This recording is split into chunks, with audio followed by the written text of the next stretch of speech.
उनका हाथ धीरे से बढ़ा और मैंने उसे थाम लिया। एक पल, बस एक पल के लिए हमें दुनिया का कोई डर नहीं था। यार, कहानी सुन के चैनल सब्सक्राइब कर दो। जैसे भी हो, सब्सक्राइब के बटन पर क्लिक करो। शादी के बाद यह मेरा पहला सावन था। मैं शहर में पली बड़ी थी और यह गांव का माहौल मेरे लिए नया था। घर बड़ा था पर वीरान सा लगता था। मेरा पति रजत शादी के कुछ ही दिन बाद काम के सिलसिले में विदेश चला गया था और अब इस घर में बस मैं और ससुर जी सुरेश बाबू ही थे। सुरेश बाबू की उम्र 50 के आसपास थी, पर उनमें एक अलग ही आकर्षण था। लंबे, प्रभावशाली व्यक्तित्व वाले, गहरी आवाज और गंभीर आंखों वाले इंसान। शुरू में मैं उनसे हिचकिचाती थी, पर धीरे धीरे हमारे बीच बातचीत होने लगी। वे बहुत शालीन थे और मेरी हर जरूरत का ख्याल रखते थे, चाहे सुबह की चाय हो या रात के खाने का साथ। एक शाम जब बारिश हो रही थी, अचानक बिजली चली गई। मैं घबराकर कमरे से बाहर आई। देखा, सुरेश बाबू बैठक में किताब पढ़ रहे थे। बिजली कब आएगी, ससुर जी? मैंने झिझकते हुए पूछा।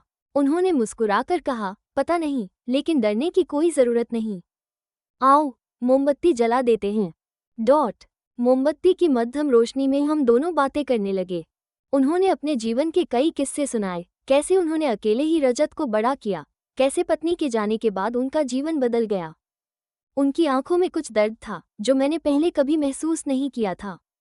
मेरी आंखें नम हो गईं। मैं उनके पास बैठी और हल्के से उनका हाथ थाम लिया। आप बहुत अच्छे इंसान हैं, ससुर जी। उनके स्पर्श में एक गर्माहट थी, एक अपनापन, एक अनकहा एहसास। दिन बीतते गए और हमारा रिश्ता अब एक नई परिभाषा गढ़ रहा था। ये सिर्फ एक बहू और ससुर का रिश्ता नहीं था, बल्कि इसमें एक गहरा जुड़ाव था जिसे हम दोनों शब्दों में नहीं बांध पा रहे थे। एक दिन जब रजत का फोन आया, उसने कहा, पापा का ध्यान रखना, नेहा। उसके शब्द मेरे दिल में गूंज उठे। क्या मैं सच में उनका ख्याल रख रही थी या कुछ और? एक शाम जब मैं बालकनी में खड़ी थी, चांदनी मेरे चेहरे पर गिर रही थी। सुरेश बाबू ने मुझे देखा और बोले, तुम बहुत सुंदर लग रही हो, नेहा। मैंने शर्म से आंखें झुका लीं। कुछ देर की चुप्पी के बाद वे बोले, कभी कभी सोचता हूँ, अगर मैं तुम्हारी उम्र का होता तो। मैंने उनकी बात काट दी, उम्र सिर्फ एक नंबर है, ससुर जी। उस रात पहली बार हमने एक दूसरे की आंखों में वो देखा जो अब तक छुपा हुआ था। उनका हाथ धीरे से बढ़ा और मैंने उसे थाम लिया। एक पल, बस एक पल के लिए हमें दुनिया का कोई डर नहीं था। लेकिन अगले ही दिन रजत की वापसी की खबर आई।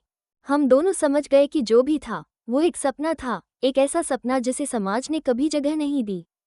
रजत के आने के बाद सब कुछ फिर सामान्य हो गया, लेकिन मेरी और सुरेश बाबू की आंखों में अब भी उस एक रात की रोशनी थी।